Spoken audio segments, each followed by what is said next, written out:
जय गुरुदेव। बीज मंत्र द्वारा ब्रह्म उपासना।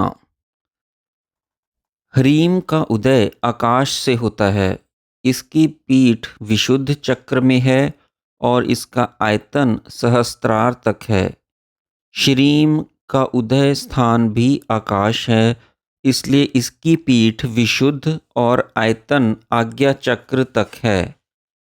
एम का उदय अग्नि से है और इसकी पीठ मणिपुर है और आयतन वाक शक्ति का स्थान विशुद्ध चक्र है और विकास स्थान जिह्वा का अग्रभाग है। इन तीनों में अग्नि ही प्रमुख है।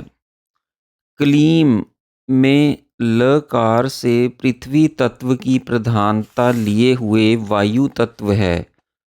कम से जल भी लिया जाता है। इसकी पीठ मूलाधार है और आयतन काम, संकल्प और कामना तीनों में होने के कारण स्वादिष्ठान और अनाहत एवं आज्ञा चक्र तक है। वाक शक्ति का संबंध विकल्पों से है, इसलिए एम का साथ क्लीम से है और शक्ति का प्रकाश कांति में होता है, इसलिए ह्रीम के साथ श्रीम से है। एम क्लीम बाला मंत्र के अंश हैं जो सब कामनाओं का देने वाला है। उसका दो प्रकार से प्रयोग किया जाता है, ह्रीम श्रीम का प्रथम रखकर अथवा उसे गर्भ में लेकर। इसलिए ह्रीम श्रीम एम क्लीम और ऐम ह्रीम श्रीम क्लीम दो रूप बन जाते हैं। यहाँ यह स्मरण रहे कि प्रत्येक मंत्र का आदि अक्षर अथवा बीज मंत्र सारे मंत्र का मुख होकर उस मंत्र का संचालन करता है। मंत्र विज्ञान एक स्वतंत्र विज्ञान है जो पुस्तकों के आधार पर नहीं जाना जा सकता।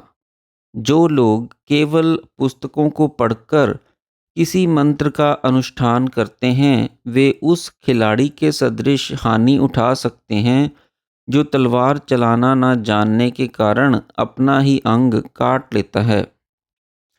सिद्धि प्राप्त करने के इच्छुकों को प्रत्येक मंत्र के उपदेश की दीक्षा किसी जानकार देशक दीक्षा देने वाले से मंत्र रहस्य समझकर लेनी चाहिए, क्योंकि मंत्रों का अनुष्ठान अग्नि के साथ खेल खेलने के सदृश है।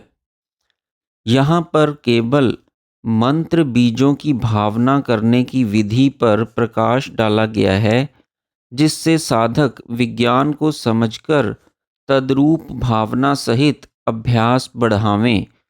क्योंकि कहा गया है कि विज्ञान को समझकर अनुष्ठान करने से विद्या वीर्यवती होती है। क्लीम बीज मकार युक्त ककार से बनता है।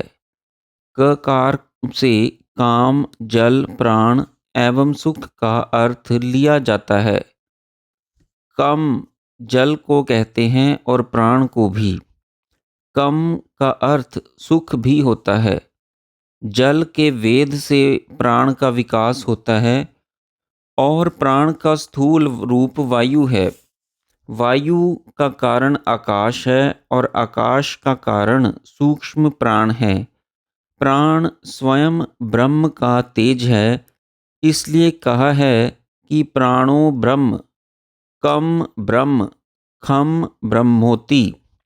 अर्थात प्राण ब्रह्म है, कम ब्रह्म है, खम ब्रह्म है, अथवा जो कम है वही खम है, जो खम है वही कम है और वही प्राण है।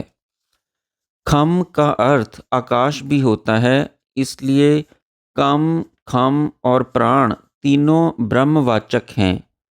ऐसा भी कहा है कि अन्नमय ही सौम्य, मन आपोमयः, प्राणस्तेजोमयी कामिति। क्लीम में ककार के साथ लकार भी है जो पृथ्वी का अक्षर है। पृथ्वी के वेद से अन्न होता है और अन्न से मन।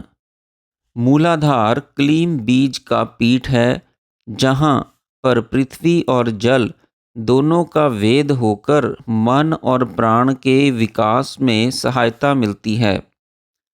मन का वेद आज्ञा चक्र में होता है। मन आनंद का स्थान है और आनंद ब्रह्म है। इसी प्रकार क्लीम की सहायता से प्राण और मन दोनों के द्वारा ब्रह्म की प्राप्ति होती है। इसी प्रकार एम अग्नि बीज है।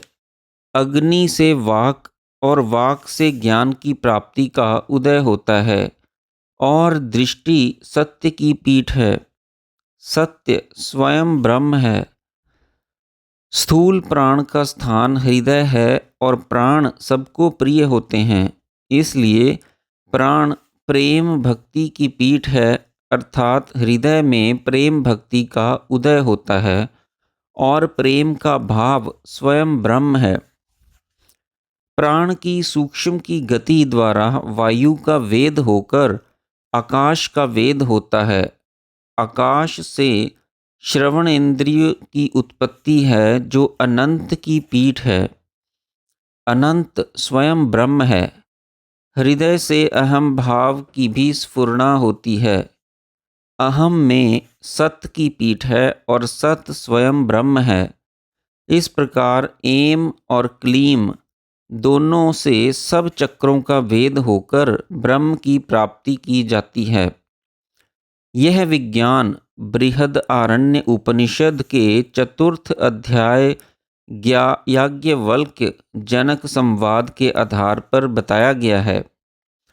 इसी प्रकार वाघव कूट को समझना चाहिए।